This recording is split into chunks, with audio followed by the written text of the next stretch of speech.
AEW President and CEO Tony Khan posts another post on social media saying that All Elite Wrestling is where the best wrestle. We'll let you know about that. Jade Cargill officially makes her first appearance as a member of the SmackDown roster and aligns herself with Bianca Belair as well as Naomi, possibly set to face off against Damage Control at WrestleMania 40. It has been revealed by Paul Heyman that the attack on Cody Rhodes by The Rock was ordered at the request of the Tribal Chief Roman Reigns. Dragon Lee, he's set to team up with Rey Mysterio at WrestleMania 40 to take on Dirty Dominic Mysterio and Santos Escobar. CM Punk, he's reportedly set for the WrestleMania Go Home edition of Raw this coming Monday in Brooklyn, New York.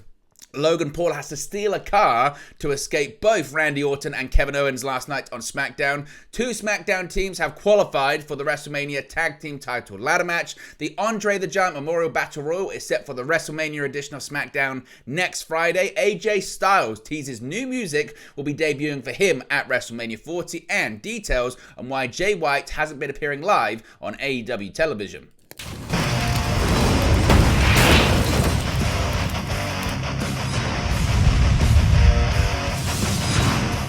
Hey guys, welcome back to Wrestling News 365. Hope everyone is doing very well. As always, there are plenty of news stories to get into in the world of professional wrestling. Let's start off talking about Tony Khan, who's been very active on social media this week, hasn't he? Particularly when it comes to the back and forth with former WCW president Eric Bischoff. Now, Khan, once again, has been posting on social media, and he has said that AEW is where the best wrestle.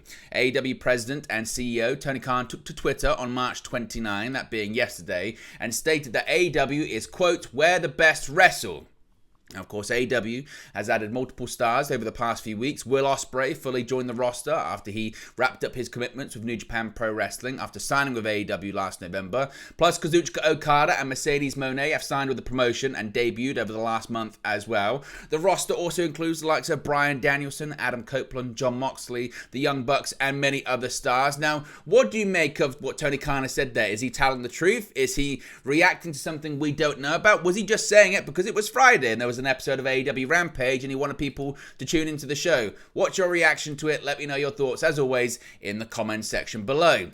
Now, a former AEW star is officially a member of the Blue brand because a storm has touched down on SmackDown and her name is Jade Cargill. The former AEW TBS champion made her first appearance as an official member of the SmackDown Women's Division on Friday night, and while her presence on the show initially seemed finished during an in-ring promo, by the end of the evening, she had struck fear into the hearts of Damage Control.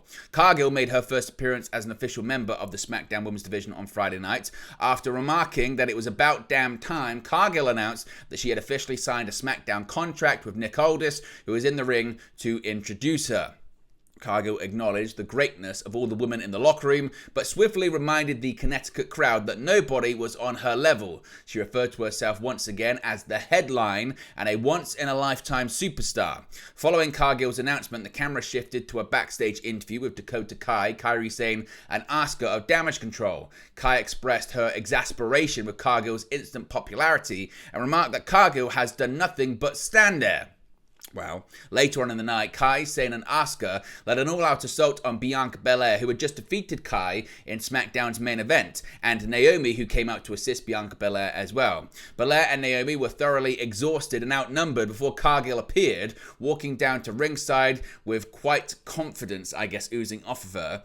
Damage Control surrounded the lone Cargill, but soon found themselves overwhelmed as Cargill single-handedly flattened all opposing parties. The show closed out with a shot of Cargill, Belair, and Naomi standing tall in the ring with the WrestleMania 40 sign in the background. A 6-woman tag team match between Damage Control and Cargill, Belair, and Naomi at WrestleMania has been heavily speculated. Nothing's been made official as of this recording right now, but the expectation is it probably will be. Of course, Cargill made headlines last year when she officially signed a multi-year contract with WWE, but despite signing in September of 2023, Cargill didn't actually make her in-ring WWE debut until this year in the Women's Royal Rumble match in January, and she hasn't wrestled since then as well. But it looks like her next match is going to be on the grandest stage of them all. What did you think of her promo, her presentation, the way SmackDown went off the air? Let me know your thoughts about it in the comment section below.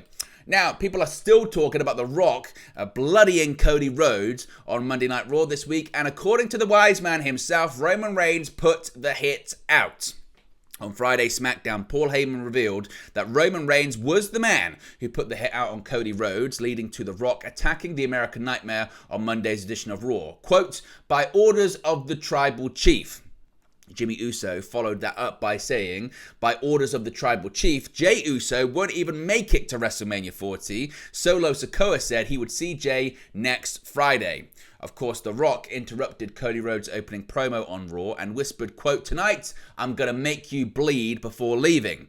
At the end of the evening, The Rock attacked Rhodes, kicking him out of the building and into the Chicago rain. Rock continued the beatdown, causing Rhodes to bleed and smearing Rhodes' blood on his weight belt, seemingly set for Mama Rhodes. Reigns, of course, will team with the Great One, the final boss, at Night 1 of WrestleMania 40 to face off against Cody Rhodes and Seth Rollins. At Night 2, the Tribal Chief will defend the undisputed WWE Universal Championship against the American Nightmare. So let me know your thoughts about that. And as we get closer to WrestleMania, where do you think this is going? Is The Rock going to turn on Roman Reigns? Are we going to see Roman Reigns retain? What is going to happen? Is this story going to culminate or is it going to continue?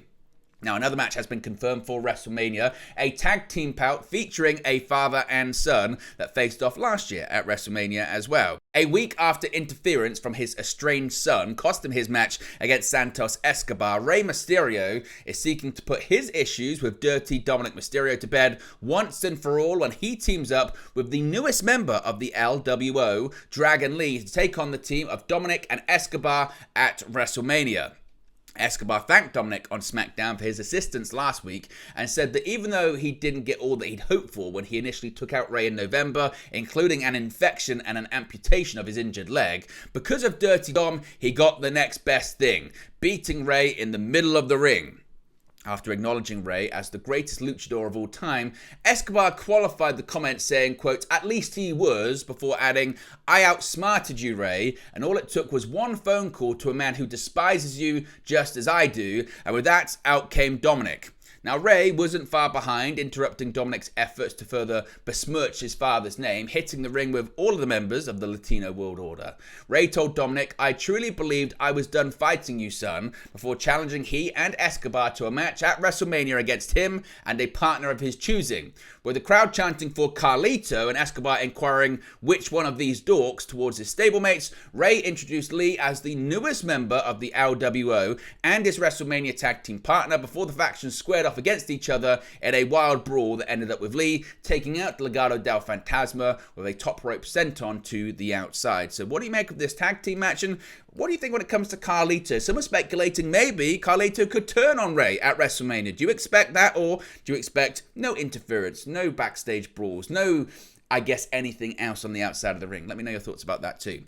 Now, CM Punk, he was on Raw this past Monday night in Chicago, made a big splash, and reportedly we're going to see the best in the world once again before WrestleMania, where he's set to serve as a commentator for the World Heavyweight Championship match. Now, CM Punk is scheduled to appear as an in-studio guest for the MMA Hour with Ariel Helwani next Monday in New York City, but PW Insider is also reporting that the best in the world is traveling to New York City the same night as the WrestleMania Go Home episode of Raw that airs from the Barclays Center in Brooklyn, and there is a good chance he'll be on the show in some form or fashion. So if we get any more details on what that may look like, we'll let you know, but don't be shocked if you see CM Punk on Raw next Monday.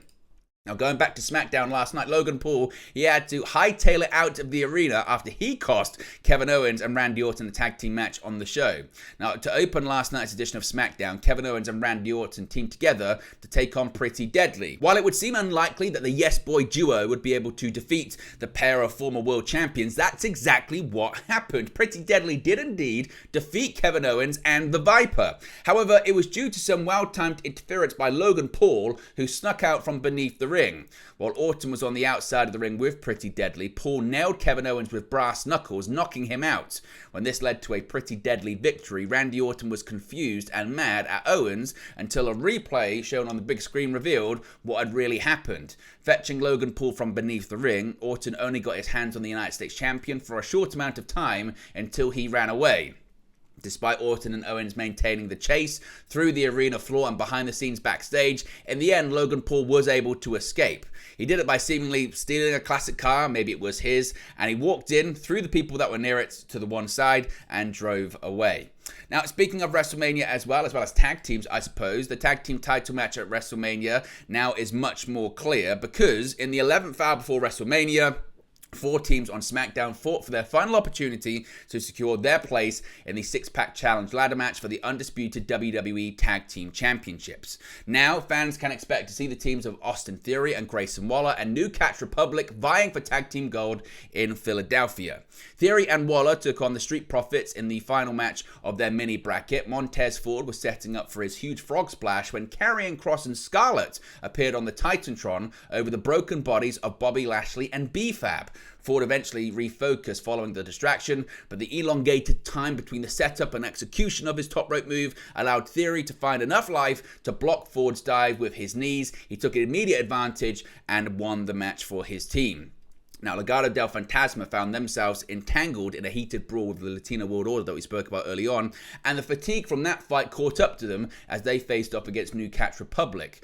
Berto and Angel Garza of Legado del Fantasma made good offensive progress towards Tyler Bate of New Catch Republic, but the big strong boy Pete Dunne secured their WrestleMania spots following a Birmingham hammer to Garza for the victory. Now, champions Damian Priest and Finn Balor of the Judgment Day were watching on backstage, but now this has been confirmed. The complete roster of participants of the six-pack challenge ladder match are now confirmed in just 8 short days, or today, 7 days. DIY, Awesome Truth, The New Day, New Catch Republic, Austin Theory and Grayson Waller, and the Judgment Day will do battle for tag team gold.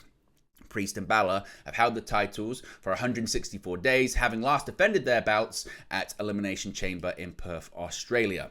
Now, next week, we've got confirmation on the Andre the Giant Memorial Battle Royal. While the Andre the Giant Memorial Battle Royal had initially been a WrestleMania tradition, in recent years it has occurred on the SmackDown before WrestleMania instead. It seems that 2024 will be keeping this strategy, as WWE has just announced that next week's April 5 episode of SmackDown is set to feature the Battle Royal. Also announced for next week's SmackDown, a preview of sorts, as 2 of the SmackDown teams set for the WrestleMania 46-pack tag team ladder match will face off. New Catch Republic will take on A-Town Down Under, as well as the culmination of the ongoing feud. The Ladies of War between the LWO and Legado del Fantasma will face off, as Zelina Vega is set to have a match against Elektra Lopez. And also we're going to be getting that Jey Uso versus Solo Sikoa match too. A special episode of the KO Show has been announced as well, featuring Randy Orton before he and Owens face off against Logan Paul at WrestleMania as well. So a pretty stacked show next week. Speaking of WrestleMania 2, AJ Styles has teased a bit of a change when it comes to his entrance music on the grandest stage of them all. Now, in December 2023, AJ Styles returned to WWE programming with a brand new attitude and a darker look. Since then, the former WWE champion has set his sights on LA Knight, looking to gain a measure of revenge for Knight replacing him to team with John Cena against the Bloodline at Fastlane last year.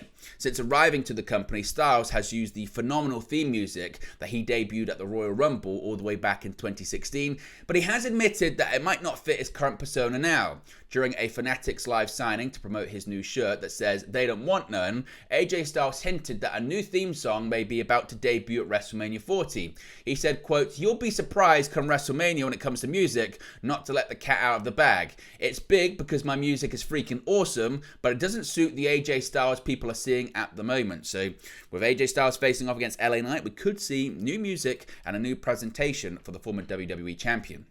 And finally, some AEW news here when it comes to Switchblade Jay White. Some people wondering why he hasn't been appearing live on AEW television recently, and now we know why. Jay White's last match in AEW was during the Dynamite Big Business special, where he successfully competed against Darby Allin. Since then, White has only been involved in backstage promos, leading fans to question his trajectory in the company, if he's injured, if he's hurt, like what's going on.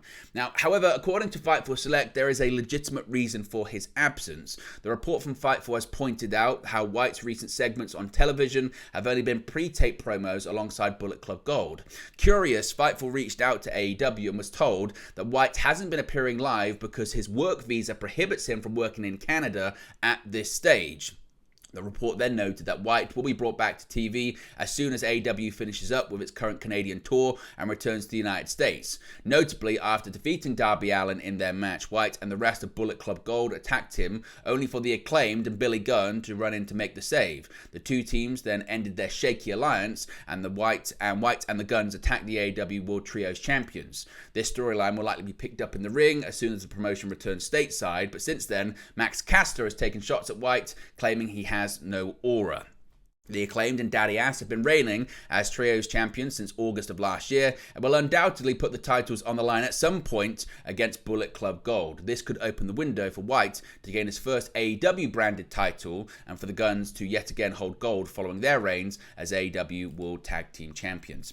But there you go, guys. This is the latest pro wrestling news for you. Be sure to smash a like on the like button. Be sure to subscribe, bottom right hand corner.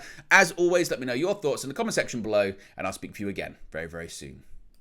Hey guys, thank you for watching, listening, streaming, or however you come across this video today. Be sure to click on the right there to watch our next video, or click the bottom there to subscribe, or the bottom right hand corner. Thank you very much, and I'll speak to you again very soon.